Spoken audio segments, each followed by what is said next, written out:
I'm about to see these tweets. All right, we're live. I'm sending it out now.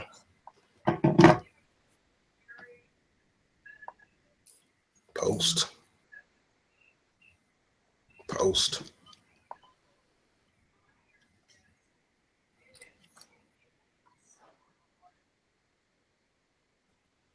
Did anyone do the Twitter, or is that gonna be me? Yeah, I got the. I already got one loaded good. up. All right, so we are all good. Ben, why are you in Spanish, bro? What are you talking about? It came up on my computer in Spanish, bro. What did the tweet? Get out of here.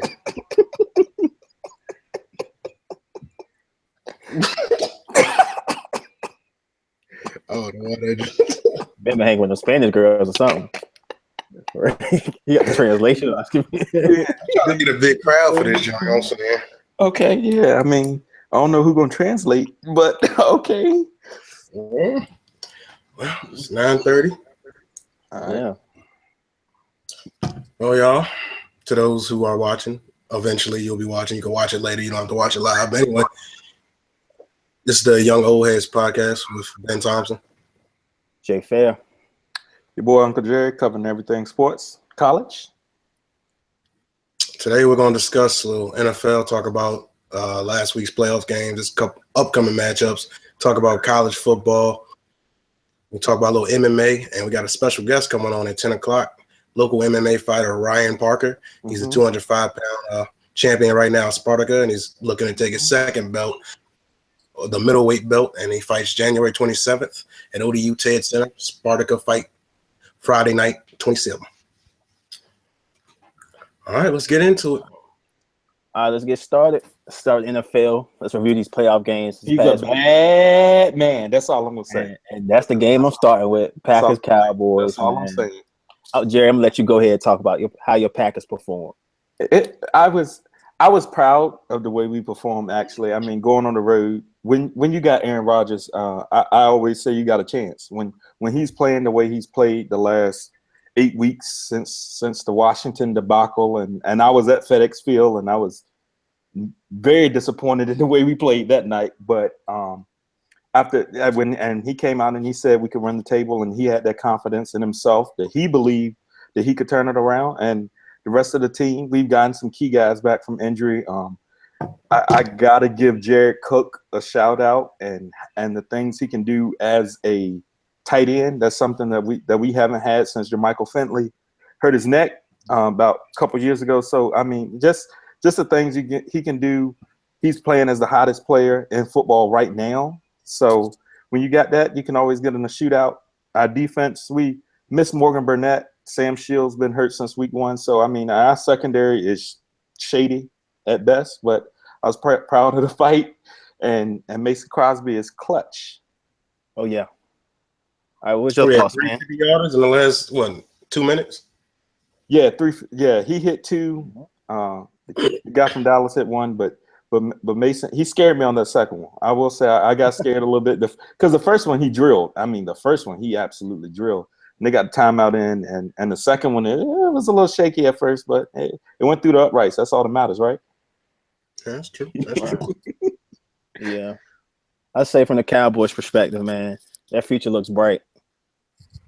I feel like as long as Jerry Jones' crazy ass get rid of Romo, the Cowboys will be all right. Yeah, but and I know some Cowboys fans might say I'm bashing the Cowboys. I'm not bashing the Cowboys, but somebody made this point, and I thought it was a very valid point. You know, we keep saying the Cowboys' future looks great. Yes, they have all the keys there. They have the offensive line, they have the quarterback, they have the run game. Some questions on what they're going to do with Des Bryant or not, or what's going to happen there. But they have some receivers and they have some pieces there. Have Sean Lee leading the defense, but we've kind of seen this picture before where we said this team is poised to be very good over the next few years, and it maybe not or wouldn't materialize. Look at what Dan Marino did with the Dolphins. They said if you would have asked people at the beginning of Dan Marino's career would he win a Super Bowl, everybody would have told you he would win one. Didn't materialize. look at the '90s Vikings with the teams they had there with Chris Carter and John Randall on the defense, and then Randall Cunningham. Even look a little closer. Look at RG3. Yeah. Yeah. Oh yeah, Ben. We could even bring it to just RG3 and the Redskins and Alfred Morris. Colin Kaepernick, 49ers. Colin Kaepernick and the 49ers. I think you could even say that maybe Joe Flacco and the Ravens were a few years ago. They had those pieces. They went through the Ray Rice thing, and now they're a shell of themselves. I read a story today that said Joe Flacco might be done, or they're looking for another new quarterback to bring in that he can teach. And I don't agree with that, but I mean, they got too much money invested right now for that. Yeah, and that's what I thought. But I mean, it's so nothing against the Cowboys and what they do, and they do have the pieces there. But I mean, when you have years like this, I don't know if you'll have a year where you'll be this hot again. Not saying they won't win the division, but I mean, it is a tough division with some keys, and the Eagles are younger, and the Redskins are playing the Cowboys, and anytime those two teams play, it is what it is. And then you got the Giants and Eli Manning and OBJ. So I mean, a lot of things that happen. All right, let's move on to another game. The Patriots easy win over the Texans. I mean, let Ben start. I know. Ben a diehard Patriots fan. Some of them go ahead. Patriots fan, even though he won the Jalen Ramsey. I'm actually a Jaguars fan. Peep the Ramsey, but anyway. Anyway, yeah, we're gonna talk Tom Brady. He had a great year, 28 touchdowns, 2 picks, but he didn't really have that great of a game. He had 2 touchdowns, 2 interceptions. But I mean, I think that's good. You want to get that bad game out of the way against a good defense like the Texans. Now he's going against Pittsburgh. I mean, he might be able to dice them up. And that Texans team was underrated. They had Brock Osweiler, who was a trash can at quarterback, but outside of Brock, I mean, they didn't even have the best player in the NFL, J.J. Watt, and it was a close game. So I mean, hats off to that defense. But yeah, I even argue that them missing J.J. Watt this year made Jadeveon Clowney and the rest of those guys step up because they didn't have J.J. to rely on. I could argue that you never want to say you never want a guy to get hurt, but the missing J.J. Watt was Jadeveon Clowney had the best season. He looked like the guy that when we saw and the hit he made in South Carolina against Michigan, and when he was picked number 1 and we said he would change and revolutionize the defensive line play, he played better this year and he's had the best season he had. So I would argue that missing J.J. Watt is helped a little, if that makes any sense. Mm-hmm. Gotcha. All right, let's take a look at the Falcons-Seahawks game. I think the Falcons dominated the Seahawks. Yeah. I think it was a piss-poor performance by Seattle. Yeah, Seattle fell apart. I feel like Seattle front office needs to take a hard look at the offense. I mean, that offensive line is pitiful, man. I mean, they've been shelling out the same trash guys. If you look at that O-line, if you follow Pro Football Focus, anything like that, I'm talking their best player, who's their center, Justin Britt, is average at best, like 20 out of 40, and the rest of the guys, all bottom 5 players. Yeah, you got a college basketball player starting at left tackle. Come on now. Yeah, he never, and that's I know people see, and this is not just me because I'm a Packers fan, and people see the Packers draft guys and make them into okay players, and sometimes it works and sometimes it doesn't. The left tackle from he's not an NFL left tackle. He's just not. He gets in position. He gets out of position. His hands are too low. His footwork is average at best, and he gets in a lot of positions where he's relying on athleticism. And when you can't protect the passer, I don't care if Russell Wilson runs whatever he runs or does it and dances around, and then you can't be successful. And they can't run the football.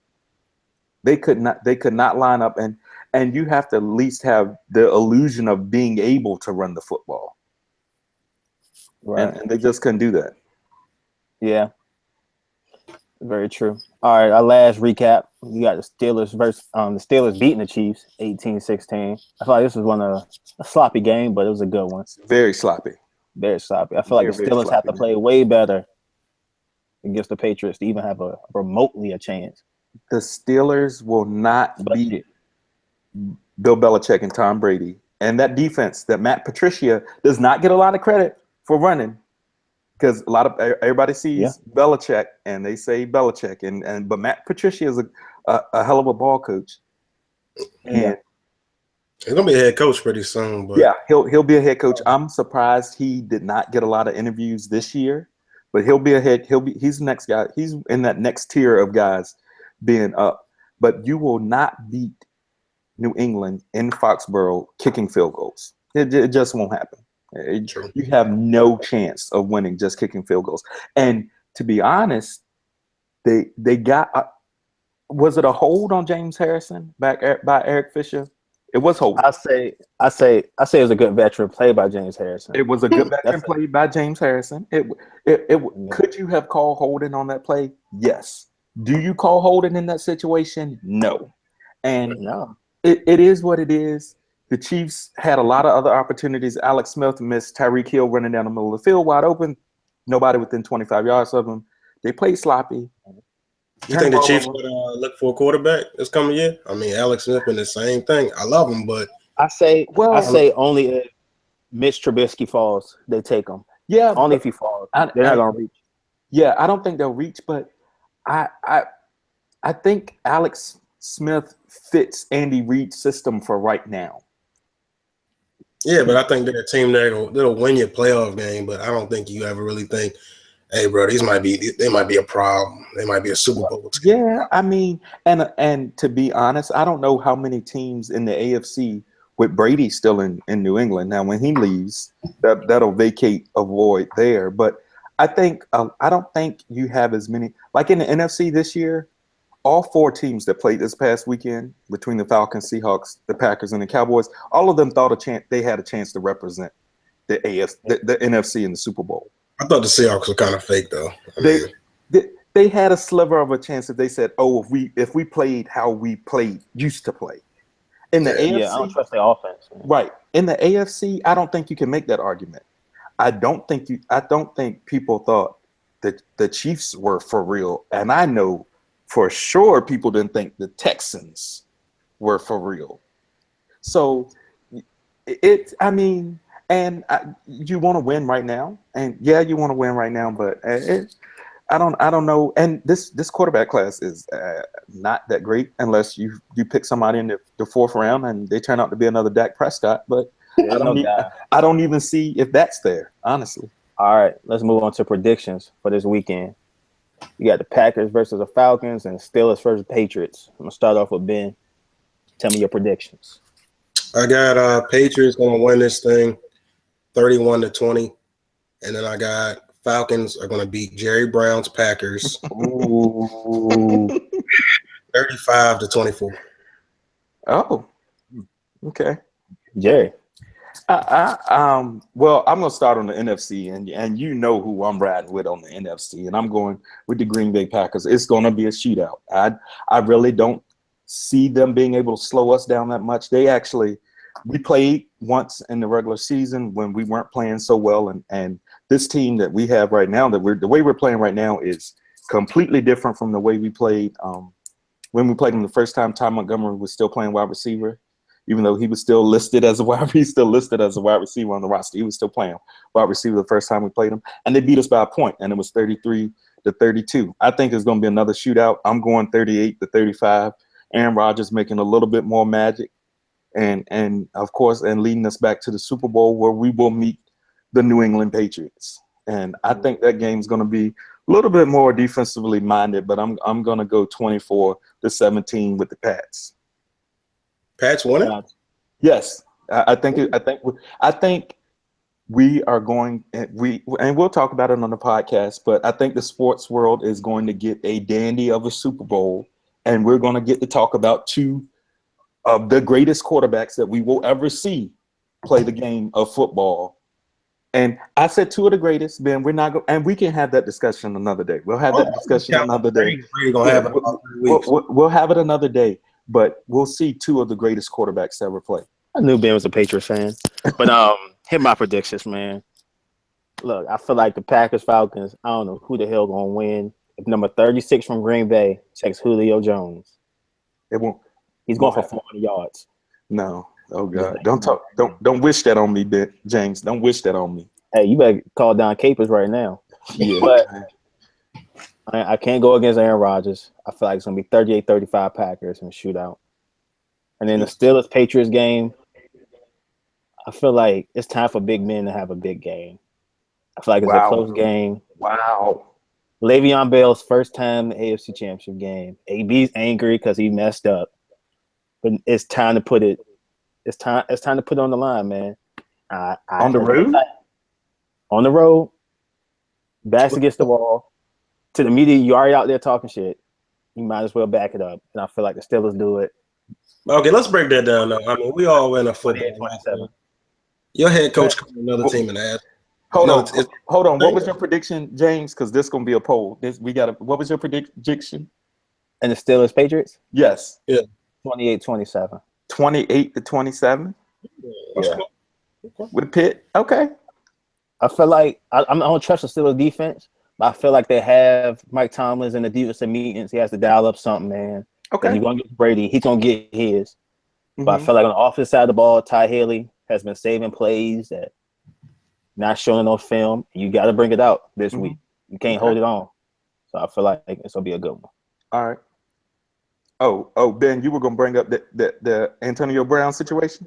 You're good, Yeah, Ben. I mean, I don't think it's a situation at all. We all been in our locker room. You're calling another team an asshole isn't a thing. I think media just want to blow everything out of proportion. I think the only thing is the only problem. I don't have a problem with what Mike Tomlin said because Bill Belichick called the Steelers the same thing. So I don't have a problem with what he said. I do have a problem with AB filming it. Oh yeah, I mean you shouldn't film in a locker room. What you gotta do is change. Yeah, this is our family time. This is a time we're at a family. We're discussing what we're getting ready to do next week, things like that. I that's the only problem I had with it. But the only thing that I hate about it for AB is that Mike Tomlin came out today and he said we're going to handle it. But the NFL is going to investigate now because you can't post on social media within 90 minutes. That's what Chef tweeted. So the NFL does have a rule about it, and as they have a rule for everything else. Right. So you don't know what the NFL is going to say about it. That's the only thing. Because I mean, Mike Tomlin's not going to hurt his team by saying, "Oh, AB, you got to sit for this game." I mean, things like that. But you don't know what the NFL is going to do. All right, let's move into the next topic. We took a Twitter poll on this one. Was the Cowboys season a failure? Yes. 53% say no. 47% say yes. I'm gonna start off with Jerry. What do you think? Was it a failure? Yeah. Yes, it was a failure. How is it not a failure? You have what you have said. If I'm the Dallas Cowboys, okay, I'm agreeing. But I'm the Dallas Cowboys. I say I have the best team in the NFC right now. Some people said during the season I had the best team in football. You have the best team in football, and you get beat by a Green Bay Packers team with Ladarius Gunter and Demarius Randall as the starting quarterbacks, as the starting cornerbacks. You get out schemed and you completely blow. You spike the ball on first down. Why do you spike the ball? You have a timeout. Nothing wrong with that spike. They need to kill clock. I ain't have a problem. You got a timeout. You got a timeout, Ben. What are you saving the timeout for? You can get the field goal then.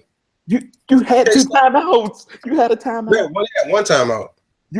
Ben. You got to save that timeout. Ben, first down is the most important play in football. We're not even going to argue. We're not even going to get on the timeout and the game situation. Anyway.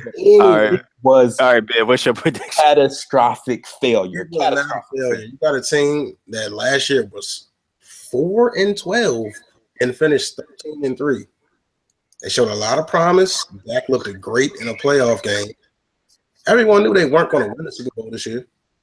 So you get them to the playoffs, give them the playoff experience they need, and next year they already know what they got to do. You play to win the game. Yes, you do, but I you feel play like to win the game. I'm going to agree with Ben on this because oh my gosh.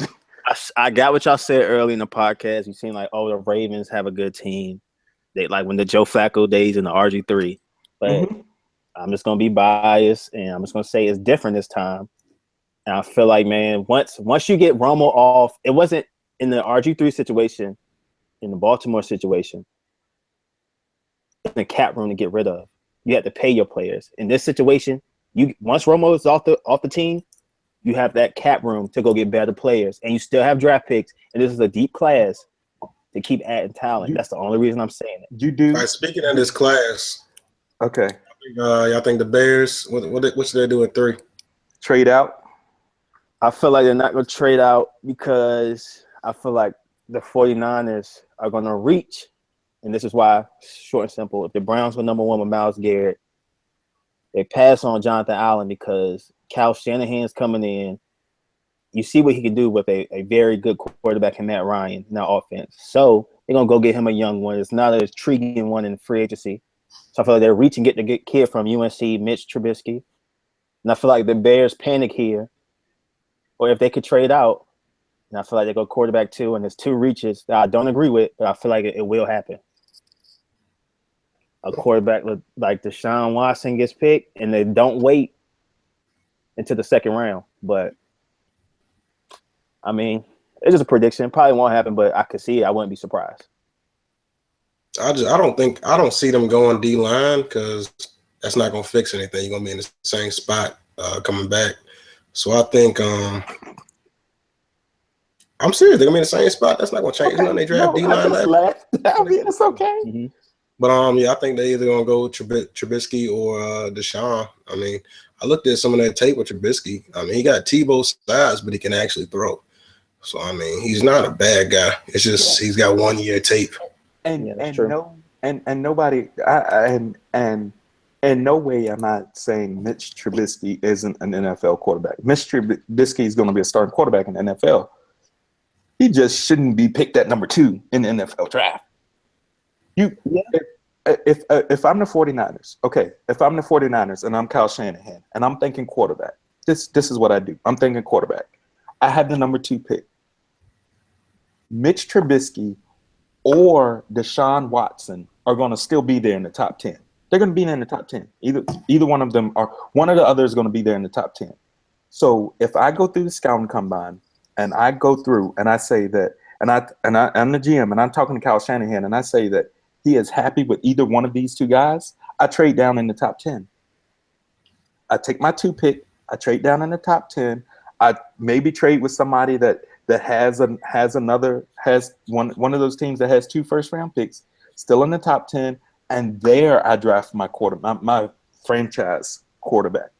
But I get what you're saying, Jerry, but I thought the same thing, and I looked at the draft order.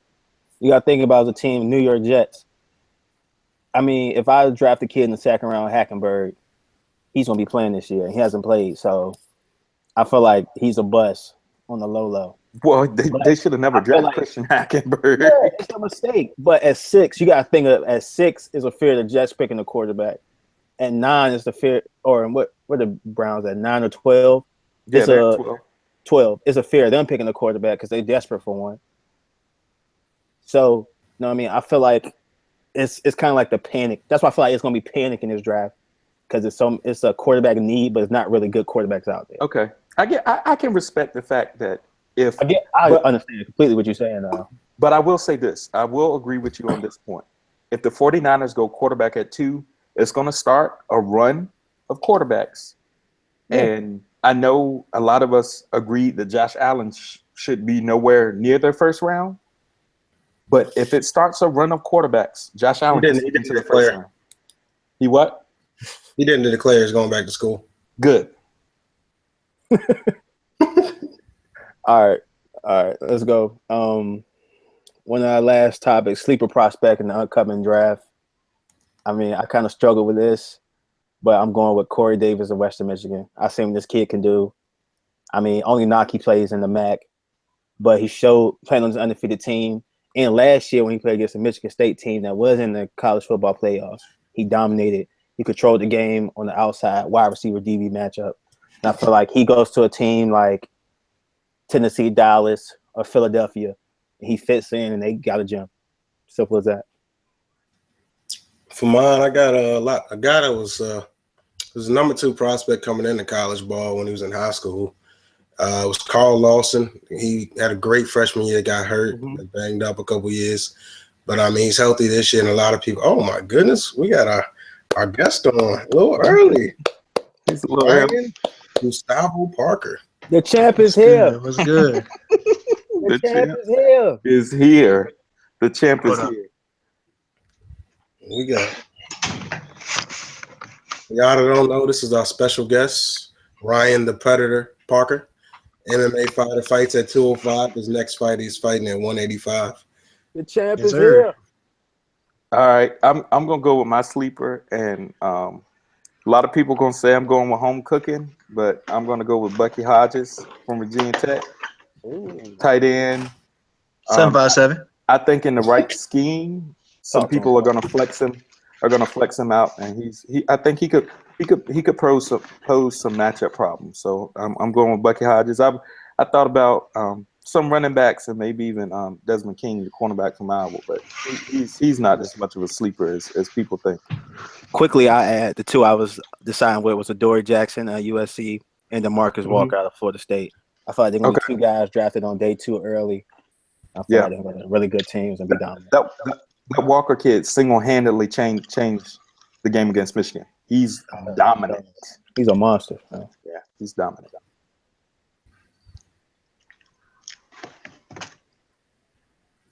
But y'all don't know, Ryan Parker is unfortunately a Falcons fan. What you think about your team going to win? Yeah. Unfortunately. Come on, man. I know you secretly want to switch over, man. You got the Patriots, Ryan. You like the Patriots. Why he want to switch? Why he want to switch? Because we about to hand them that L if they can make it past the Steelers. If y'all can make it past Aaron Rodgers. Come on, man. Y'all working with a hurt team, dog. Y'all got lucky 1 week. It won't happen twice. All right. Well, since Parker's here, we're going to talk about a couple MMA topics. Then we'll get some questions. Let's get on MMA. I don't want to fry Parker. First, I guess the $100 million question, so to speak. Hypothetically speaking, if we're trying to get this Mayweather-McGregor boxing fight to happen, what is the realistic amount of money that you have to pay McGregor and you have to pay Floyd for it to work out? Hold on. First, are we saying that we will make this fight happen? Hypothetically speaking. Hypothetically, what's the money you think can get it done? I think Floyd's going to require at least 100 mil. That's what he said. I think Conor's going to, of course, I don't think Conor will be able to require that much of a cut, but he's going to probably take upwards of 7 figures. But I don't see it happening. So it's rough for me to try to put. I mean, I wish we could somehow make it happen, but I think we got 2 guys who just are cocky enough to be like, well, if it's not right, I'm not going to fight anyway, as you should be. So, I mean, that's what it is. I just don't. Okay, let me get this right. What's the highest amount of money Conor McGregor has made in a fight, total? $3 million. He made $3 million. Yeah, $3 million. Why the hell does he want $100 million? That's a big ass. He want $100 million. No, Floyd won 100. Floyd don't. No, Conor did come out and say. Yeah, he said he wanted 100. I mean, he was talking way back. He did say he wanted 100 million. He wanted 100. He will take 15 mil and be happy for the rest of his life. Take this 10 mil and sit down somewhere. I would take 15 mil and let's fight. If I say, listen, to realistically make that fight happen, it doesn't matter what they give Conor on his side. He's making out regardless because he's gonna make more than he's ever made in a fight. They just got to give Floyd at least 100 mil because he's had fights that he's got more than that. That deal that Dana threw out was like 25 mil. It's like Floyd's like he'll never jump at that. Floyd made 25 mil off pay-per-view cut. I mean, that's not true. Even, that's not even like what he's making. Disrespect, honestly. I mean, yeah, it was. If I was Floyd, I'd have sent somebody to smack Dana. Yeah. But that's just me. 25 mil for Floyd was disrespectful. But I mean, that's pocket change. But you got to think about. I looked at it from Dana's point of view too. Is that Dana isn't sitting on as much capital. You know what I'm saying? Like Dana can't. I mean, I don't know, bro. They just got a $4 billion deal that went through a couple months ago, so they got money. No, they got the money too, but the thing is, Dana can't just go throwing that money out there. That's what the point I was. Yeah, that's what I'm sorry. It's already like you got throwing that money out there. How do y'all feel about Do you think the UFC should allow more super fights to happen? And if they do, does it hurt the brand? I think it depends on how they do it, man. Like, they can't just the way it's going right now. Nah, like you can't just have people win a belt and then jump up talking about I want to fight the next champion. Yeah, it's not even really a super fight because nobody really wants to see it. You got to really like clean out your division, and I mean, I just feel like that's something that's not as respected. Like it was super fights back in the day because these guys literally had no one else to fight in their division. And a part of that, I think the UFC's got to be careful with these super fights and how, and just part of the pay-per-view thing and how late the fight goes on. You know what I'm saying? It's 12:30, 1 o'clock Eastern, and they getting you sat around 3, 4, 5 hours, and you see a 20-second fight, and yeah, you saw a knockout, and yeah, it was exciting, but is this a part of like us just building up to this super fight thing, or is this just something else that we can work on? All right, it's a big fight coming up on UFC 209, the Woodley versus Thompson fight, second one. But I think the biggest fight on that card is Ferguson versus Khabib. I'm not even gonna say his last name; it's too hard. Khabib, Ferguson. Who you got, Park? I gotta go with my man Khabib. That nigga's an animal. Come on. They fight like me for real. Why you taking Khabib over Ferguson? Because as far as I've seen, Ferguson's a really good striker, and I haven't really seen much from his ground game, but Khabib is nasty on the ground. Okay. And if he gets you down, this man wrestled bears, dog, in Mother Russia. Like, I don't know about y'all, but I ain't come across no bears yet. And if I did, I ain't gonna wrestle that motherfucker. So I don't think, what's his name, El Cucci? I don't think he got no chance. El Cucoy or something like that. Oh, it looked like Cucci to me. Oh wow! Hey, you gonna stop disrespecting my man, Tony? Nice. I think Khabib a little more heavy-handed too. I don't know about that. I don't know. Khabib got rocked last time, but I don't even want to see him stand up no more. Yeah, I think Khabib can drop some elbows on you when he's on the ground, but as far as some heavy hands, I don't know about that one. Yeah, I think I ain't even gonna lie. You going Tony James? No. Oh, I'll fake as hell. I was going Khabib too. I was going Khabib too. If we had to make a prediction, I was going Khabib too. Yeah, and when Khabib get to that man Conor, you already know what it is. Oh, yeah, Conor gonna knock him out in the first round. Can we make that happen? I love me some Conor, man. Can we call the Conor Dana gonna White? get pieced up? Conor will get pieced up. I'm going with Khabib as well. In the He gonna put that man on the ground, and he gonna say, "I told you." Once we got in here, y'all seen what he did to Michael Johnson? He was talking to the man while he was beating him.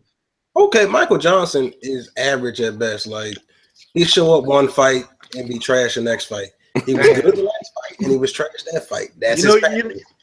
You know the only reason you writing him off after a bad fight? You know the only reason you writing him off right now? Khabib dominated him. Okay. Told him you must give up. Nigga said you must give up. For the championship. Just leave. All right, speaking of fighting for the championship, Dana White, after years of people calling for it, finally adds a new women's division, 145. Oh, yeah. He's got Holly Holm versus, I don't even know that other chick's name. She shouldn't be there. Neither of them should be there fighting for it. They skipped a bunch of deserving girls, and Invicta were fighting at 145 for a while. Do you think Dana should just merge Invicta into the UFC, or should like? Yeah, I don't know how you feel about what he's done with 145. They need to make it happen. It's just basically Dana just and this is something that I know we don't agree a lot, Ben, but this is something I will agree with you on, is that he just said it was basically Dana was just like, okay, I'm going to make this brand new 145 class, and then he was like, okay, I want 2 of my girls to fight for it, and just skip. I mean, some other people who had been competing at this particular weight class. So I mean, he's got to have a merger or something. Or I mean, I don't know how much interest he's gonna see. Yeah, it's got to happen. He don't have enough substance in that weight class to do it without it. Yep, agree. Right now, I mean, he has Holly, Cyborg if she can fucking pass a drug test. But you talk about how Holly is washed. How you got a wash fight? You give her a belt. I mean, hey, dropping two. I ain't gonna count her out, but she is teetering. I ain't gonna say she is teetering on that wash level. If she washed, Ronda Rousey is washed. Yeah, Ronda dropped two. I'm the biggest Rousey fan. I waited a year. Took a lot of shit talk from y'all. Defended her. I waited a year. Yeah, you and Ronda need to faster time. Take a vacation or something. Get her mind right. Hey, she need to go make them Lifetime movies. She done. Yeah, she done. All right, on to the last MMA topic before we ask some questions for Parker. It's a new tough season coming out, The Ultimate Fighter. It's got coaches TJ Dillashaw versus Cody Garbrandt, who's the new champion. How you feel about that season? You gonna watch it? You think it's gonna be good? Yeah, I'm gonna watch it just because of the whole feud between them, Alpha Male and whatever their camp is called now, Bane, Ludwig, and all them dudes. Do you think he's a snake? Do you think it was snake or was it overblown? I don't know, man. It's hard to say, because it seemed like he just went with the coach that really showed him the most attention while he was there. So I can understand it, and I mean, I feel like Faber kind of made it bigger than what it was because he got so butthurt over it. But at the end of the day, you got to ride with who you feel helped you get to where you are. So. All right, time for some questions for Ryan the Predator Parker. All right, like I said earlier, guys, it's fighting January 27th, 7 p.m. Spartyka Fight Night, Friday Fight Night, 27th, at ODU TED Center. He's fighting for the 185-pound championship belt. Oh, yeah. So I understand you've had a little weight cut. You used to fight at 205 and you're coming down for 185. How's that weight cut? Has that weight cut been hard for you so far? Surprisingly, no, it wasn't as hard as I was afraid it was going to be. We did it the smart way, man. We gave ourselves plenty of time, did it so that we weren't cutting too much, that it was draining our body at any point in time. The only thing that was really tough was, man, started around Thanksgiving, and I was like, but we stayed disciplined. You said what? Right now, I'm about 90, 91, 92, which is about where I want to be at right now. I don't want to get all the way to 85 before then. I kind of want to wait till like the day of and have to cut like 6. So that way I'll rehydrate right back to 92, and then I can start putting on and refueling, come out there a little bit bigger. So what style of fighter is your opponent? He's a brawler. Guy that likes to try to come forward. Very durable. He's in his last few fights, he's taken a lot of punishment. Taking some shots that, I was a little surprised he walked through, but he's one of those guys that he's looking for a fight, but not the most technical guy. So, we're just gonna use technique, movement on him, working takedowns if we see it. And just really do whatever he gives us, man. That's what we do. Look for openings, try to finish. All right. What would you say is the best aspect of your fight game? I think it's my versatility everywhere. Like, I don't have to rely on one thing, which some people probably have thought in the past I have to, just because of the way a lot of my fights have went. But, we train everything here, jiu-jitsu, stand-up, striking, kickboxing, of course my base for wrestling. So out there I just feel comfortable wherever it goes, and I think that frees me up a lot when I'm in there. I don't have to worry about, oh man, I'm getting away from where my strength is. So. All right. And which UFC fighter or any fighter do you style do you study the most, and who is your favorite fighter all time and your favorite fighter currently? Well, Person I study the most is John Jones, of course. You know, me and him have been. I've heard the comparisons of John Jones ever since I started fighting. You know, everyone seeing me tall, long, lanky guy, they were immediately calling me John Jones. So, that's who I study. I like to try to emulate his style, throw in some of them slick elbows he throw. My favorite fighter of all time, though, man, that's tough. That's tough. I got a lot, but I'm gonna have to go George St. Pierre, man. George St. Pierre, yo, that was my dude, man. I just like the way. Not only was he a dominant fighter, but like he was just such a strategist, and he neutralized whatever you were trying to do. It didn't matter how good you were at it. It didn't matter if you thought you were better than him at it. He could shut down your striking game. You think, okay, well, let me out wrestle him. Nah, he get you down there. That thing gonna make you look like a fish. Just, man, I want that dude to come back. All right. So who's your favorite fighter currently, though? Currently? McGregor. Oh, shit. My favorite fighter currently, man. I don't know. I've kind of stopped looking at it. Like, now that I'm doing the sport, I stopped looking at it like fan like that. Mm-hmm. But I got a lot of guys that I like the way they, they go. If I had to pick one person on now, I felt it could be. Khabib? I felt it could be. Okay. Sound like a bandwagon, but I mean, okay, that's cool. Hey, I was on him back before he got hurt, man. I was like, yo, this I went dude. to college with you. I ain't hear you say his name to 5 months. So that's because I don't speak with the people beneath me. Whoa. Okay. They get super. No, I'm kidding. No, Ben's just saying great. Excuse me? What? Huh? Next question. Next question. Well, I guess we kind of touched on it a little bit, but get the definitive answer. Is Ronda Rousey's career over? Not necessarily. She hold on, hear me out, Jerry. Oh. Okay. I'm gonna Ronda, I think there's a big aspect of it that makes her finish. She got her. I feel like her mental is ruined, and that's something that's hard to repair. But as far as like, if we're just talking about, can she get back in there and fight and possibly have a chance to be better than the last 2 times she showed? Yes, but in order to do that, she's got to leave that trash dude Edmund Taveri, whatever his last name is. She got to get away from that dude.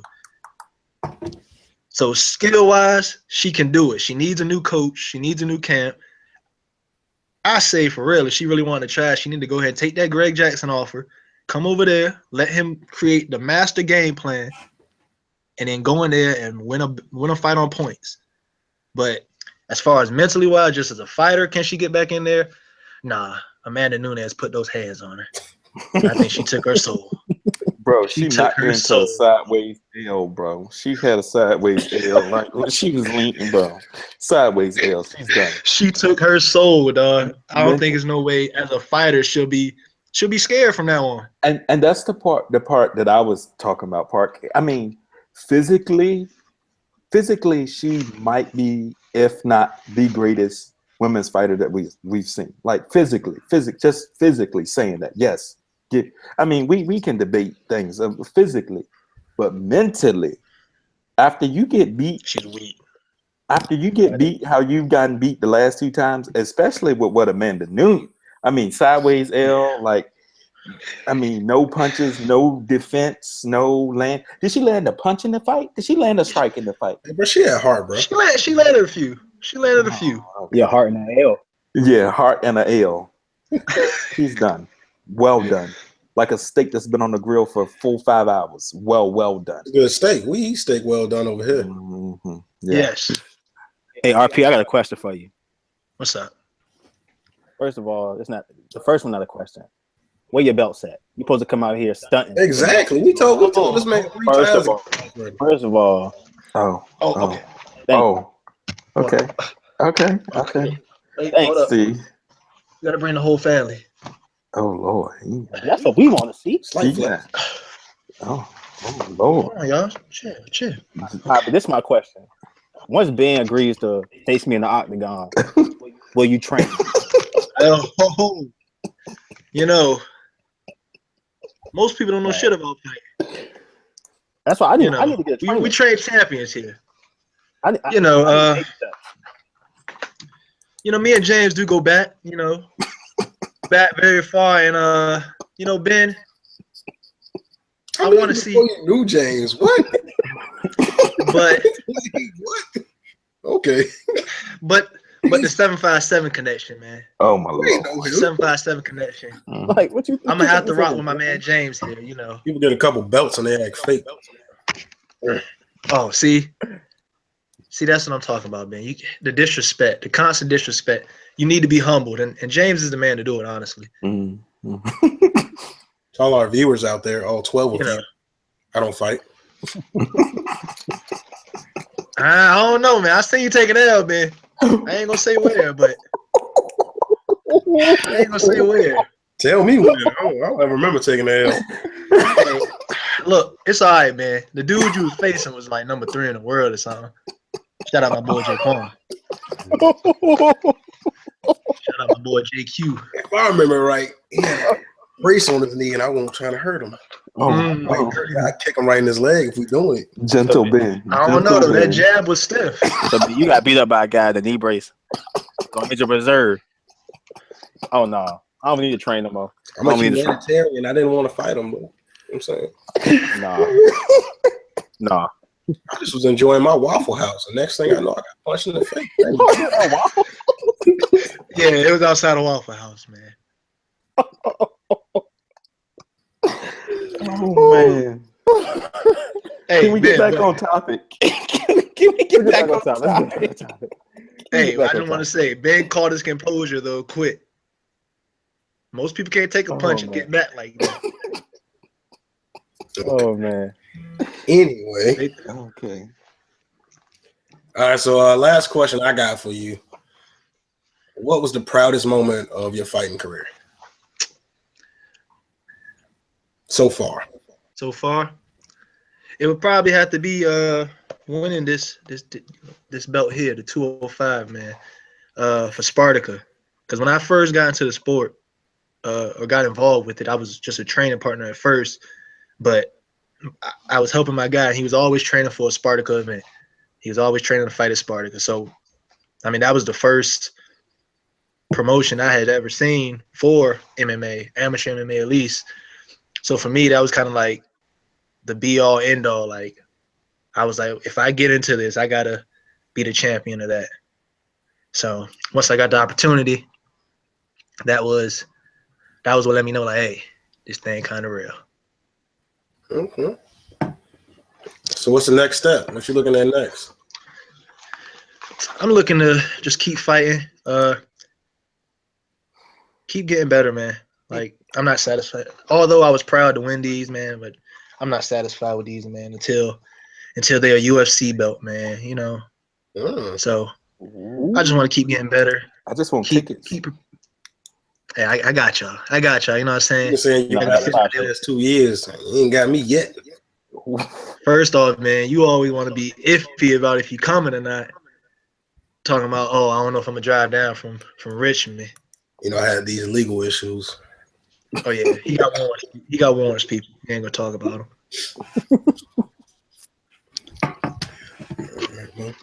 Before we let Parker go, I give him one question. Who's winning the Super Bowl? Oh, the Falcons. Who's really winning the Super Bowl? Oh, no, you want to say the MVP? Probably I'll give it to Julio. No, I'll give it to Freeman. Freeman? Okay. I feel like Freeman gonna have a big game. Well, we the Steelers won't be able to contain him. Oh, so he going with the Falcons and the Steelers. Oh okay.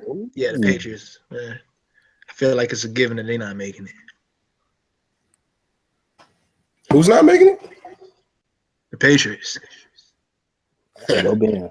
Put bread on it. What you trying to put on it, Ben? Wait, what are we putting it on? On who's winning, or that the Patriots not gonna make it? Because I'm not putting my bread on that. I don't give a fuck about that. Now we being fake over here. No, now we're just look. We just gonna talk about who's really gonna win the freaking football game, and I'm just gonna tell you that man Aaron Rodgers is a bad man. Yes, the Patriots gonna win like 30 minutes ago, bro.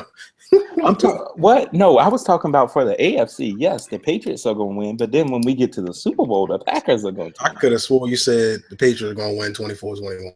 That's what I said for the AFC Championship game, Ben. Ben, I'm not like you. I don't have 4 teams. When my team is still winning, I'm going to root for my team in the Super Bowl, Ben. I'm not going to, today I'm going to root for the Patriots. My Patriots, my Seahawks. In basketball, this year I root for the Cavaliers. Next year I root for the Heat. This year I root for the Pelicans. Next year I root for Golden State. LeBron James, and I don't know how many times I got to say that. Okay, Ben. But the Packers, Ben. a LeBron follower. I hate him. Ben, who you got in the Super Bowl? Super Bowl, I got Tom Breezy for Sheezy. What about you, James? I got that man, Aaron Rodgers, man. I feel like he's been taking a lot of criticism, especially from dumb people out here in the media. He's gonna show those people. He's gonna show All right, well, we're gonna let Ryan off with his belts. Let him get back to these girls he got. I know he got a couple of them. Yeah, my mom. Shout out, Mom. I love you. You got to call her right now, Ash. So. Okay. All right, champ. All right, bro. You take it easy. Thanks for coming, Park. No problem. Thanks for having me. Bro. All right. All right, now we're diving into college football. All right, so we got to get first. I am a fair man, so first I will say congratulations, Ben Thompson. No, I'm not saying congratulations. You were the only one out of the 3 of us to put. Look. All y'all silence. Let me just get this moment to pick Clemson and Deshaun Watson. Ben Thompson told you so. Okay, you did. You did. Never saying that. You did, Ben. You did. But we are going to quickly wrap up the national championship game. Final thoughts. What happened there at the end? Did Alabama just run out of gas? Their defense did play over almost 100 plays. So I think Deshaun Watson and his magic. Like, I think him in college football with like his late game magician stuff is kind of like A-Rod's late game magician stuff in the NFL, but just in college football. Yeah. Okay. Fair enough. That last drive pissed me off for Alabama. It's the last few plays. I put the loss on Alabama's offense. It was too conservative down the stretch. Yeah. In the secondary play, man, if 28 doesn't panic on that last PI call and just trust the safety, I could live with Mike Williams is going over top of you, mossing on 2 people instead of giving them the ball at the 2-yard line. Mm-hmm. I feel like you just can't panic, and veteran teams don't panic at that point, and it helped Clemson. And I think this was the first time I've seen a Nick Saban coach team, and I don't know if this was Steve Sarkisian, that it was his first game calling the plays, and he's called plays in the past, but first game at Alabama calling the plays. And I don't know if it was that, but I thought they played very conservative in the first half. And I know we had people saying they got a freshman quarterback and all of this, but in situations, you play to win the game. And I thought in some situations they played to protect their freshman quarterback and rely a little bit too much on the defense. But that's just my wrap up. You got any thoughts on the national championship game, Ben? Just Deshaun got it done. At first I thought it was gonna be a blowout, but I don't know. Clemson kept it in. I don't know what Alabama was doing, but hey, told you. Yeah, they got it done. All right, so your top 4 for next year. Way too early top 4, and I promise the people some bold predictions. I've already said that Darius Geisen is going to win the Heisman, so I can't renege on that. I can't change that. I've already said that. That's going to hold for the year. Y'all going to hold me to that. I know. But top 4 for next year. Starting with you, James. Well, I'm going to keep Alabama in the top 4 because Nick Saban's going to bring back a talented group. And he's going to have motivation to have a pissed-off team with talent, and that's a good mixture. And I got Florida State. I feel like you losing 3 starters total. Yeah. And you bring back a very talented team, and you get the best player in college football, Derwin James, back in the secondary, who can play multiple positions. Yeah. And that's a scary sight, especially Alabama versus Florida State week 1. Oh, yeah. Week 1. That's going to be very exciting. Yeah, I'm going to Oklahoma. Baker Mayfield is back. It's time for him to be back in the college football playoffs. And I feel like he will. Then I go USC. I feel like they're back. They're back. They're the president on the West Coast, and I feel they get back to their old ways. Okay. So no Clemson in there? No, you're losing a lot. If you lose Deshaun Watson, I'm not going to put you back in the top 4. They're losing Deshaun Watson, Wayne Gallman, Mike Williams. See who the quarterback is. I don't really know too much. Ben Boulware on defense. They're going to be a well-coached team because Dabo coaches them up, and they're going to have some talent because they raised that national recruiting. The recruiting that they do, they recruit nationally now. That brand new facility that they're going to get is going to be out of this world from what I've seen. So they're going to be there, but they won't win it, especially having to play Louisville on the road because they played them at home this year, and Florida State. So, yeah. That's 2. In my mind, that's 2 losses right there. So they're nowhere near that.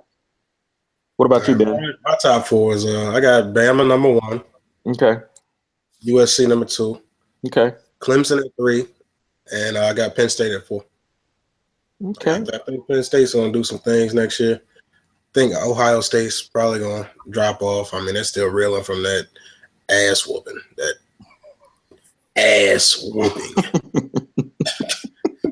So, yeah, it was bad. Penn State's conference to win again, but I think this time they actually get in from winning. Yeah, I don't know. We can have a discussion on that. Well, we've had discussions on whether they got it right or wrong, but it was. I think Penn State got a raw deal, and I think the national scene of college football got to see Penn State. I don't think a lot of people continue to follow Penn State. Some people still had a bad taste in their mouths from Penn State and what happened. And I don't think a lot of people really got to see what type of team that James Franklin has made up there. But I think they really showed off in the Rose Bowl and lost to a good USC team. And they were arguably the 2 hottest teams in the country. Right then, my top 4, I got to go with Florida State at number 1. I agree totally with James. And when you get Derwin James back, it's just – I don't know if you can show the makeup. You can just really show what a player like that can do. So I got to go with Florida State at number 1. Got Bama at number 2. So I got 1-2 being in week 1 in Atlanta. So I think that's going to be a hell of a football game that I think is going to be a treat to see. At number 3, I'm going with Oklahoma and Baker Mayfield. And I think Baker Mayfield's going to be a Heisman finalist again next year. Like I said, I already got Darius Geis winning it. And I have Ohio State at number 4. I think they just returned too much. Urban Meyer's going to be a little ticked off, kind of like what we're going to see from Nick Saban. Returned too much? They lost their whole secondary pretty much, though. They did lose the secondary. They lost the secondary. But I think Urban Meyer is still going to have them. I think just when I'm thinking to break things down, at worst in the Big Ten, I think they have 1 loss at worst. So in the Big Ten, when you got Penn State and you got Michigan, if you win one, if you have only 1 loss, then you probably have a good shot of still making it, especially if the other 2 teams lose twice, which could happen with Penn State or Michigan, and they could still be 10-win ball games, both 10-win teams. So. I'm going with USC was close there, and Penn State being my first 2 out, and I'm shocking the world and saying Baker Mayfield's going to lead the Oklahoma Sooners and Bob Stoops back to national championship next year. Really, you heard it here first. Okay. All right, so we're going to wrap up the college football season. This is going to be our last segment on the college football season in the podcast, and we're going to talk about some top prospects. I know we did a Twitter poll, and we did a poll on the running back. So let me hear about the running backs, James. I know some people said Leonard Fournette. I know some people have been saying Dalvin Cook. I personally have one opinion. You got Christian McCaffrey sitting right there. No one's talking about Deonta Freeman, who rushed for 2,000 yards at Texas. No one is talking about Alvin Kamara, who's a great running back from Tennessee. So you got a lot of guys. I think the running back class is there and wide open. So what do you got, James? Who's the best running back prospect out of there? The best I just think about the NFL, man. I got to go with Leonard Fournette. Okay. He just fits the NFL to me. No matter what system you put him in, he's going to fit. I want to say Dalvin Cook. I'm a big fan of his. I thought he was the best running back in college football. I said this early in the season, FYI. But you did. I'm going Leonard Fournette, and I agree with the Twitter poll. 53% say Fournette. Yeah, Fournette. 1% Dalvin Cook. Jeffrey, 16.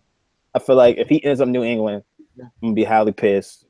Who He's just giving Tom Brady. Yeah, man, you giving Tom Brady, man. God, you give him another weapon.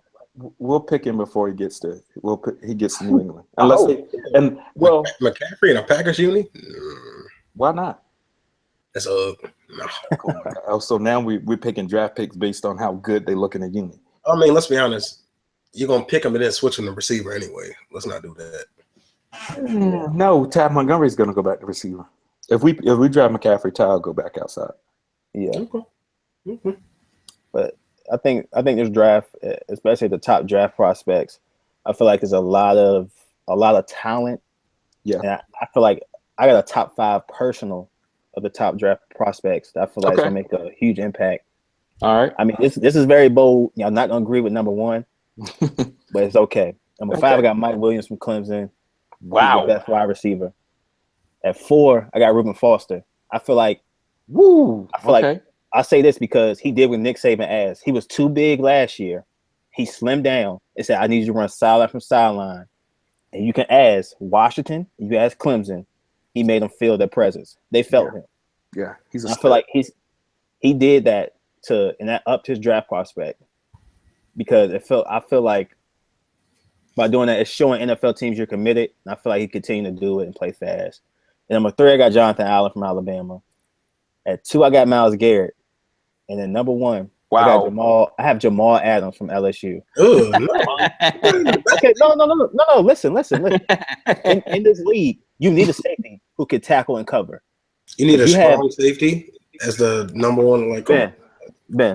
That's the number 1 prospect because it's just his big board, Ben. It's not saying he wants to draft out number 1. It's just saying his big board, Ben. No, Ben, tell me this. If Gronk was healthy, name 1 player on the Packers, Falcons, or Steelers that can lock up.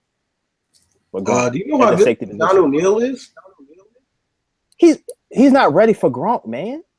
From Florida, he's proved to be one of the best strong safeties this in the league already. Are you kidding me? And what premier tight end matchup has he had, Ben? Tell me. I don't know. I don't watch Atlanta like that, but I know he's played well. Jimmy Graham is gone from New Orleans. It's not like in a division. Greg Olsen, I didn't see him matching up with Greg Olsen. I go back and look at it. I don't see it. He's not ready for Gronk. I feel like Jamal Adams. Watch this kid. Go look at him. Please, just go. You can watch his highlights. He's a player. Listen, hey, we talking about Gronk. No one's covering Gronk. I don't care. I feel like I'm not saying Jamal Adams is going number 1, but I feel like he's the best prospect in this draft. Okay. I mean, you can make an argument for that. Ben clearly thinks Malik Hooker is the best safety. Is that right, Ben? Malik Hooker? Safety, I want him to cross turnovers. I mean, Malik Hooker is the best all-hawking safety out of everybody. Where does Jabril Peppers fit in? Where does he fit in? Because we're just talking big names and we're talking prospects and we're just throwing some names out there. Where does Jabril Peppers fit in? Jabril is a bottom 30 player. He was a good college player, but what is projected to the league? He's a strong safety, but he doesn't really cover that well. He doesn't make plays on the ball. Yeah. I don't want a guy that's just tackling and eventually 2 years of your career got to move to linebacker. I'll agree with that. His ball skills are not, and I think we're going to see that in the combine, which I'm interested for the combine this year. Does Myles Garrett how low does Myles Garrett run? His low 40. I think he's going to run I'm going to put it down. Myles Garrett's going to run a 4.61. 4.61. No, so no 4.5s for Myles Garrett. He's going to run a 4.61 at 275 pounds, which is absolutely ridiculous. Yeah. And he's going to the Cleveland Browns, and he's going to be a Brown. But okay, yeah, all right, we'll deal with that. I know since we're talking about prospects and we're talking about top prospects, and I was the guy. I was part of that second tier of people that I like Dalvin Cook more than I like Leonard Fournette, but it's all in the scheme I run, and maybe it's because I'm a Packers guy and we run a lot of stretch guys, especially with that Eddie Lacy's been hurt. We run a lot of stretch, a lot of screens guys. So I mean, and I think Dalvin Cook is going to really fit that scheme better. But I mean, Leonard Fournette's going to be a downhill type running back. I really see a lot of LeGarrette Blount in him. I think he's a little bit better athlete than LeGarrette was coming out. I think he's a little bit quicker. I think his feet are a little bit more there, but I think he fits that mold of a LeGarrette Blount. I don't think he's a Zeke Elliott like coming out. Zeke was probably the most complete running back prospect that we've seen in God knows how long. But I think this is a good running back class. I think it's a deep class in general. I think there are a lot of offensive defensive linemen are going to be at not a good O-line draft. It's a good D-line draft. O-line. I think there's some sneaky O-line guys there. Some sneaky guys there. I see one guy in the first round. I think it's the Wisconsin guy, Ryan. Hard last name to say. You're not seeing Cam late first round? No, Cam Robinson is not that good. He's got the size, but he was great freshman year, but he's really not that good. If you watch the Clemson game, he got beat like a drum. Well, he's not going to play left tackle. He's not going to be a left tackle in the league. I'm not. If you're not a left tackle, why would I draft you? Like, hi. He's going to play right tackle. He's going to do the switch that a lot of college guys do. Play right tackle to go against the J.J. Watts, the Khalil Mack. It doesn't left tackle, right tackle. You know what I'm saying? You got to be good at tackle. If you're a bad left tackle, I'm not going to put you at right tackle and think you're going to be good because you're going against the best pass rushers in the NFL if you play right tackle. You really are. It's not how it was back in the day where the left tackle were going against the best pass rushers. You line your best rushers up at left end over the right tackle nowadays. You do. Okay. I'm just look where Miller rushes from. Look where Khalil Mack rushes from. Look where J.J. Watt rushes from. Your right tackle has to be good. And Cam Robinson will get beat like a drum out there. I'm sorry, Ben, but my right and left tackle are the number one rated tackles by Pro Football Focus in pass protection. So I mean, I'm lucky enough to see that, and I right guard. So I mean, just throwing some names out there, but I think is Myles Garrett the hands down number one pick? Are we in consensus agreement? That Myles Garrett's going. If you don't pick Myles Garrett as a GM, when you look back on it 3 years from now, you're fired. You hate yourself if you don't pick Myles Garrett. Okay. I think John Allen is a little closer than we might be giving him a little credit for, but okay, I can live with Myles Garrett being. Yeah, I can live with Myles Garrett, but I wouldn't be surprised. My top guys, number 1 is Myles Garrett. Number 2, John Allen. 3 is Fournette. 4 is Malik Hooker. 5, Derek Barnett. 6, Dalvin Cook. 7, Deshaun Watson. 8, Mike Williams. 9, Jamal Adams, and 10, Reuben Foster. You brought up a really interesting name, and we're gonna wrap up with this other kid that I think he kind of sneaks in under the radar on some things. And Derek Barnett, he broke Reggie White's sack record. What kind of scheme does he fit best, Ben? Is he a 4-3 rusher? I think he's a 4-3 strong side in. Okay. Yeah, maybe kick him inside. I mean, but you only have to. I think he can provide enough pressure, a la like Michael Bennett. I mean, he wins with jumping the snap just like Michael Bennett. Yeah, he does. It's a cheap thing to do. That's cheap. But if you can do it right, you're great. I mean, Michael Bennett will get 15 offsides penalties a year, but you're going to take Michael Bennett on your team because he's going to get you 12 sacks and a lot of pressure. Yeah. Okay. All right. Yeah, I mean, I'm just surprised because some people who really, really know football and guys who bring up Derek Bennett all the time, and Derek Barnett all the time, and then they say, oh, well, a lot of people he's kind of sneaking in, and he broke Reggie White's sack record at Tennessee. So obviously, the dude's a player. I really think he's a great run. I think he's going to be a little bit more stout in the run game too. So I really see him as a good 4-3 in. Mm-hmm. Well, I'm glad y'all joined us for the first official The Young Old Heads podcast. It was good having Ryan Parker on. Please check out his fight January 27th. Yeah. Dead Center. Thanks for coming out, Park. But I'm Ben Thompson. James Fairclough. This Uncle Jerry signing off. Y'all take it easy, and thanks for looking at us, y'all. Thanks for watching. Appreciate it.